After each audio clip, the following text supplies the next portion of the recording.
G'day everyone, I'm David Reidy. Welcome to Piano Finally, a podcast by an old bloke who's getting around to learning the piano. Finally.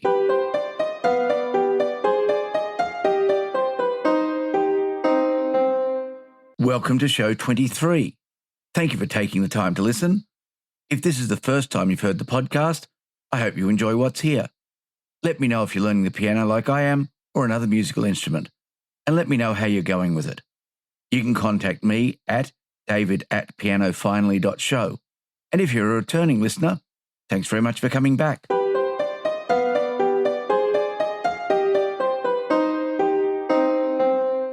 It has been an interesting week for the podcast. I got a couple of emails from people saying hello and commenting about the show.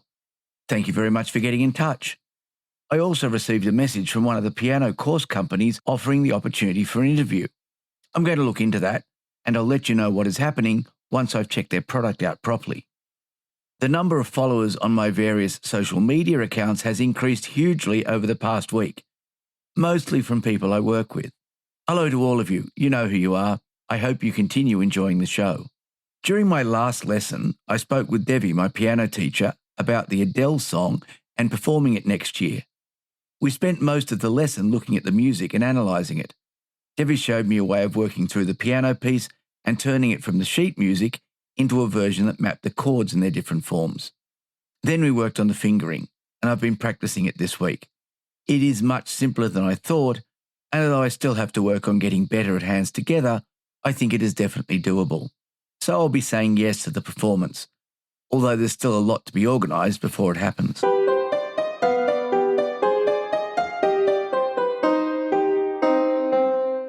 I've mentioned before that I have a subscription to Deutsche Grammophon's Stage Plus streaming service, and this week's suggestion comes from there.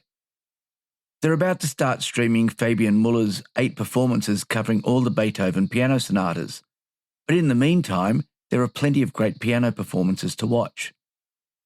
While I've been putting together this week's episode, I've been watching and listening to a concert from Turin with Grigori Sokolov, playing pieces by Mozart, Beethoven, and other composers. The concert opens with 2 Mozart sonatas and a fantasia, followed by 2 Beethoven sonatas.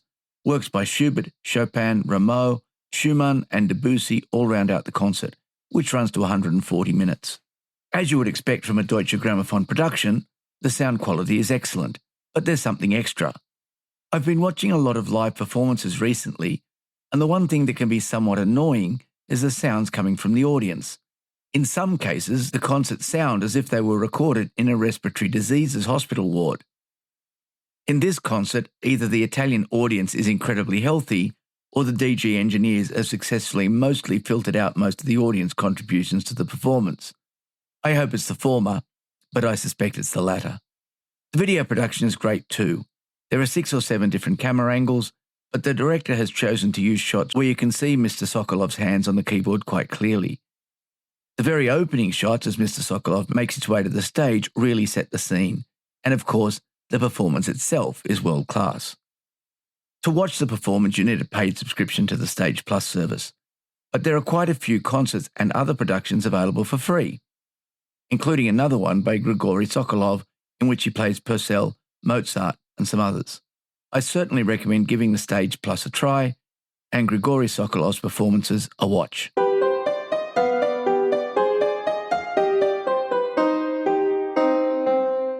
Learning to play the piano takes time, lots of time. As you know, I watch a lot of pianists on YouTube, and even those who seem to have made it to the highest level are still practicing and refining their playing even after decades of professional success. So despite the promises of some YouTubers and piano scam artists, learning to play the piano is not something that you will be done with overnight. Can you find the 10 or more years needed to become a reasonably proficient pianist? Well, probably. Unless you're aiming to become a concert pianist, learning to play will be one of those things you'll fit around the other things going on in your life.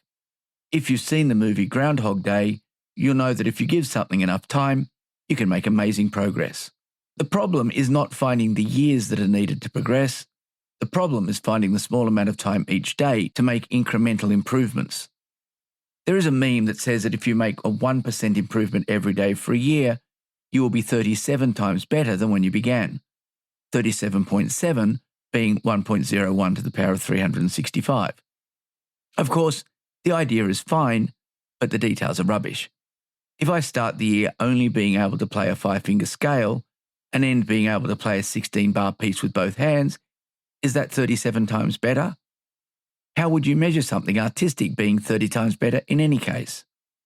The maths might be dodgy, but I think everyone acknowledges that regular daily practice is the most effective way to learn things, including the piano. This is something I've been adjusting since I started at the beginning of the year, and I think I'm up to about version 27 by now. I need to find a block of time, 20 to 30 minutes, that I can reliably have available to sit down and practice. But just having the time available isn't enough. It has to be the right sort of time. Nearly everyone has a busy life. I'm sure that there are some people who have time to sit around and do very little, but I'm not one of those people, and neither are the people I work with, and neither are many of the students I teach. There's always something else that needs doing, and some of those things are of a high enough priority that they will push other activities out of the way. So the time I need to practice has to be time that is difficult to displace.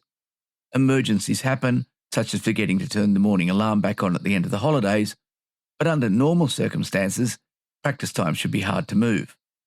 My regular practice time is now first thing in the morning, and although that means there is still everything else in the day left to do, I just get up half an hour earlier and start the rest of my day at the regular time. This works well for me, as most of the things I do can't start until I arrive at work, which is around 8 a.m. each day. And so the practice can't get moved by that. I've also found that I'm much more attentive to what I'm doing first thing in the morning compared with later at night. I try to get a second practice session in after work, but I found that it is this session that normally gets pushed out of the way by after-school activities, family activities, getting the shopping done, and any number of other things that can't happen in the half hour I've added at the start of the day. For me, the day now starts with practice, a swim, and then off to work. It's working at the moment, and at least half an hour of practice gets done. If you are having trouble getting a consistent time to practice, may I suggest getting up earlier and trying to fit it in then. I also now go to bed half an hour earlier, which isn't a problem after a full day of teaching. If you don't have a silent piano and you live within fortissimo distance of others, this may not be a popular choice. But if you can get away with it, give it a try.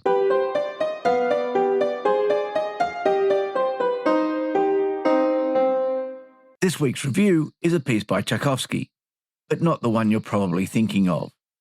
Back in the last century, I started subscribing to Audible before it was bought by Amazon.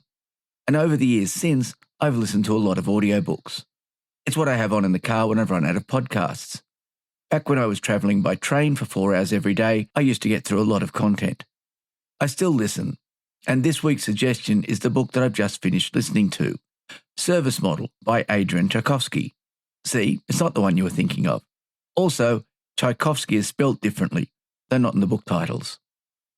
Adrian Tchaikovsky is a British author who is well known in science fiction circles and who has won a number of very prestigious writing awards, notably the 2023 Hugo Award, which he has now refused because some writers were excluded from the competition so as not to offend the Chinese government where the awards were being held.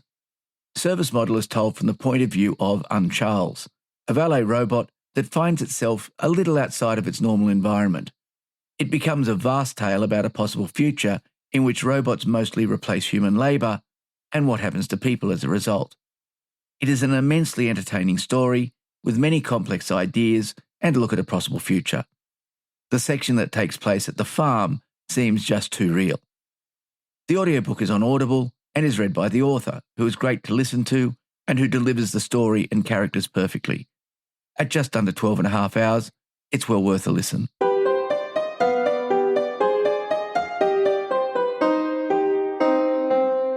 Well, that's it for this week.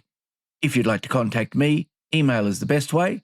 You'll find me at david@pianofinally.show and the website at www.pianofinally.show. In both cases, Piano Finally is all one word. Let me know where you are in your piano journey. The show is also on Facebook and Instagram and is available as audio only on YouTube. You can subscribe via any popular iOS or Android podcast application or from directories such as Apple Podcasts, Spotify, or Player FM. So, Until the next episode, I hope your piano stays in tune and you enjoy your time at the keys.